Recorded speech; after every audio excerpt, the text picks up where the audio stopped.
Before looking at the plagues individually, it's worth highlighting a curious phenomenon at this point. I remember hearing of someone who developed some kind of obsession with a 1970s book movie album called Jonathan Livingston Seagull, which was demonically inspired. When the demon that had gained a foothold in the person's life through the music was being expelled and it began manifesting, the person took on the characteristics of a seagull. He began flapping and squawking like a bird.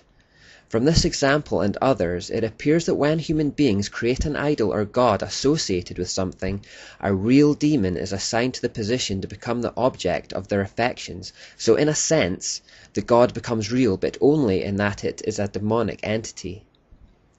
This makes a certain amount of sense. When Lucifer was trying to get the angels to follow him in his rebellion, remember the motivation he gave them was that he could give them a higher position in his kingdom than they had in God's. Lucifer told them that he would give them a position whereby they would be worshipped as gods themselves, and would have positions of power and prominence. These fallen angels who accepted his offer will therefore want to be worshipped like gods, and it probably explains from a spiritual perspective why polytheism became rife. Behind each of the thousands, if not millions of gods or goddesses are demons who want to be worshipped, and so take on roles whereby men will venerate them. But remembering the pyramid structure, there are more powerful ones and less powerful ones in Satan's organized kingdom. Keep that in mind now as we look at the 10 plagues God sent upon the Egyptians to force them into letting his chosen people go, because what we'll find is that with each plague, he was in fact taking the opportunity to show his authority over their demonic gods. For example, the first plague that God visited upon the Egyptians was to turn the water of the Nile, and indeed all the water in Egypt, to blood. This was not some random whim, a magic trick to wow and amaze Pharaoh. It was a calculated sniper shot aimed directly at the Egyptian god of the Nile, Hapi. God was showing Egypt that their gods were powerless against him. But much more than this, the show of superiority was primarily for the benefit of the Jews. Still new in their relationship, God wanted to show them that they could trust him, that he really was the true God, and that he had complete superiority over the Egyptian form of the Babylonian gods that they were surrounded with. There were also several other gods that would also have been shown up by this miracle. Although Hapi was considered to be the spirit of the Nile, they believed a god called Khnum was its guardian. Some also believed that the Nile was the bloodstream of the god Osiris, and therefore it was fitting that God actually turned it into blood. All these were completely feeble in the presence of Almighty God. The second plague was an infestation of frogs. Again, this was not arbitrary, but a show of God's superiority over Heket, goddess of fertility, water, and renewal. The third plague was lice from the dust of the earth, and this was God's show of superiority over the Egyptian god Geb, god of the earth. The fourth plague was swarms, most probably of flies, and this was God's show of superiority over the Egyptian god Khepri. He had the head of a fly and was the god of creation, movement of the sun, and rebirth. The fifth plague was the death of cattle and livestock. This was God's show of superiority over the Egyptian goddess Hathor. Hathor was originally worshipped in the form of a cow, and she was later represented as a woman with the head of a cow and then finally with just a human head. She was the symbolic mother of Pharaoh. The sixth plague was boils and sores, and this was God's show of superiority over Isis. Isis is the goddess of medicine and peace. It would also have been an affront to Imhotep, Serapis, and Thoth, the gods of knowledge, healing, intelligence, and medical learning. Notice how Isis is depicted with a tower on her head, like the crown Semiramis wore.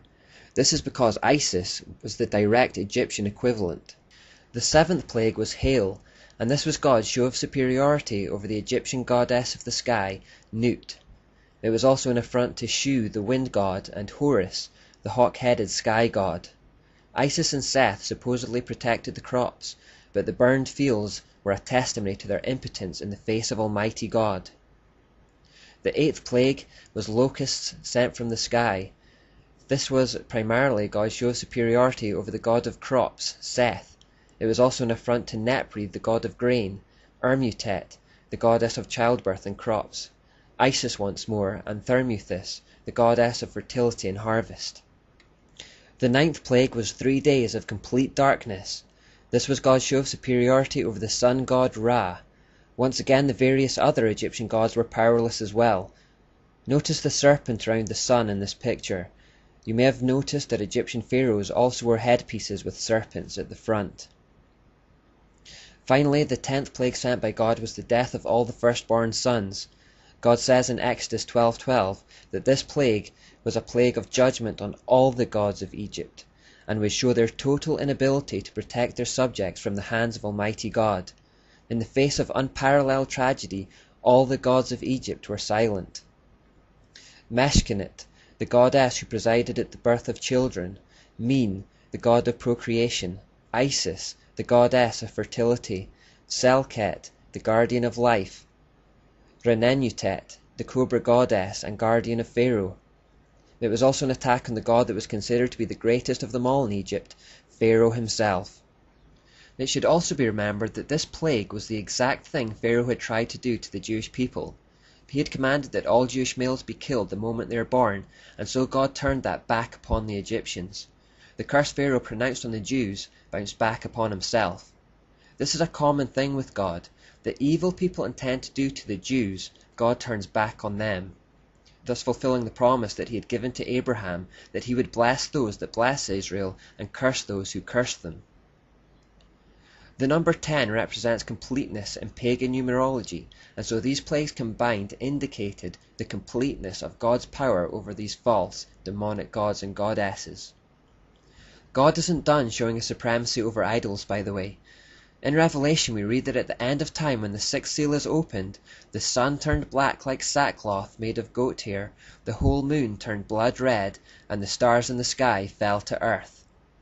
So at the end of time, God will show his supremacy over the sun, the moon and the stars, which would be a symbolic picture of his supremacy over Baal as the sun god, Asherah as the moon goddess, and the multitudes of smaller demonic gods in the form of the stars.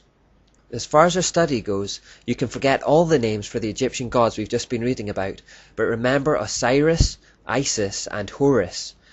These are the primary Egyptian forms of the Babylonian trinity, Baal, Asherah and Tammuz.